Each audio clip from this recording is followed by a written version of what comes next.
Well, hello everybody. Pastor Steve here, and I'm really thankful you've joined me for today's devotion that is part of our Bible reading plan here at First Baptist Church. Today we are in Jeremiah chapter 32. I hope you've already read this chapter and as always written in your journal what God says to you and how you are going to respond. What difference does it make in your life? What He shows you, how does it change you? All right, Jeremiah 32. This takes place during the Babylonian siege of the city of Jerusalem that lasted about a year and a half before the fall of the city, the destruction of the city in 587 BC and the final deportation of the Jewish people.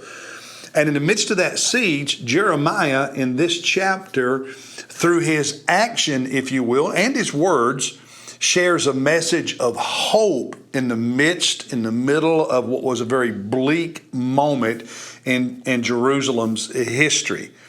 Over in Babylon, the Jews who'd already been deported, Ezekiel had been telling them that the city of Jerusalem would fall as part of God's judgment on the people for their sin. Meanwhile, in Jerusalem, Jeremiah was the prophet saying essentially the same thing. And yesterday, in 2 Kings 25, we had this brief description of Jerusalem's destruction and the deportation of the citizens.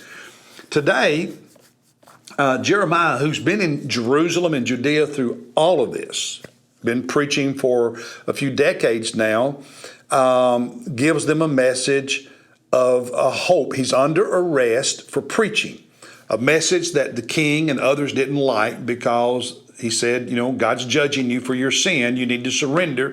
If you resist the Babylonians, you're resisting God and you'll be destroyed. And so in chapter 32, if you'll look at verse 2, we read, "Now at that time, the army of the king of Babylon was besieging," meaning the army was surrounding the city, building ramparts to get over the wall so they could attack inside the city, was besieging Jerusalem. And Jeremiah the prophet was shut up in the court of the guard, which was in the house of the king of Judah. So he was under arrest, if you will, in a location where the guards lived. So he was closely watched. And in the middle of this, God talks to him. So he's under arrest in the courtyard of the guards, in the middle of this siege of Jerusalem by the Babylonian army. And God speaks to him. Drop down to verse 6. And Jeremiah said, "The word of the Lord came to me, saying, Behold, Hanamel, the son of Shallum, your uncle, is coming to you, saying, Buy for yourself the field which is at Anathoth, for you have the right of redemption to buy it." Won't go into all their customs with redemption and so on, but God said, Jeremiah, buy this field. And in verse 8, this person comes to Jeremiah, and when he comes to him and asks Jeremiah to buy the lot, he knew that what God had told him to do was really a word from God. At the end of verse 8, "Then I knew that this was the word of the Lord." And in verse 9, he says, "I bought the field, which was at Anathoth, and he said, I paid him silver, 17 shekels of silver." Verse 10, "I signed the deed and sealed the deed and had witnesses," and all of that. So get this picture. The Babylonian army, the most powerful army probably on planet Earth at that time, is besieging the city of Jerusalem for a year and a half and finally burned the city to the ground, conquer it. In the middle of all that, Jeremiah, the prophet, is under arrest. And this man comes to Jeremiah, and Jeremiah buys a field out in the countryside from him in the middle of the war while the city is under siege. Why? Why did he do that? Well, remember previously we had said with Ezekiel and other prophets that their preaching was not just with words, but with deeds. Not meaning that, their lifestyle backed up the message, but that they would sometimes preach through action. It would be object lessons, if you will. Jeremiah, being instructed by the Lord to buy that field in the midst of the destruction of the city, was a practical, physical way of God saying to the people there will be a future for the nation of Judah. That people will live here and raise families here and grow crops again. There's a future. Jeremiah buying that land in the midst of the darkest time in their history was God saying, there is a future. Your descendants will live here again. And so when you continue in chapter 32, if you drop all the way down to verse 15, for thus says the Lord of hosts, the God of Israel, houses and fields and vineyards will again be bought in this land. Just as Jeremiah was buying that plot of land, in the future, people will buy houses, they will buy vineyards, they will buy land, they will buy property. Down in verses 36 and following.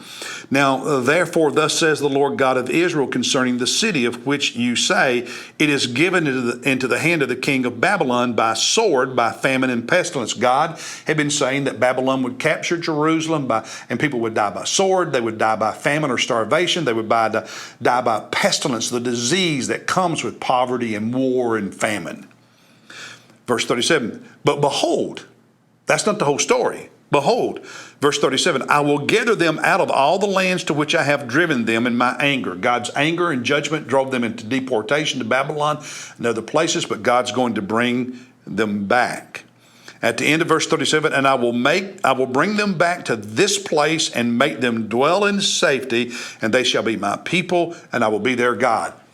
This whole chapter is about, in the midst of darkness and destruction, there is a future. And then lastly, verses 42 and following, for this says the Lord, just as I brought all this great disaster on the people. God says, just as I brought the Babylonian army here to destroy the city, so I am going to bring on them all the good that I'm promising. The same power of God and the same act of God that brought Babylon to punish Israel for her sin, and God did that. That same God and that same power and that same way is going to give a future to the nation. They will come back from Babylon eventually and rebuild everything. And in verse 43, fields will be bought in this land. And verse 44, men will buy fields for money. They will sign and seal deeds. And at the end of verse 44, and I will restore their fortunes, declares the Lord. So this whole chapter is in the midst of destruction. There's a future. What's the point for us? No matter how bleak things get, no matter how dark or difficult things become, there's a future. And God has a plan. Even when the bleakness and the darkness is because of our own sin, God has a plan. God has a future. So always look to Him and always trust Him. And I love the way God gives us glimpses of hope when we need it most. How has God done that in your life?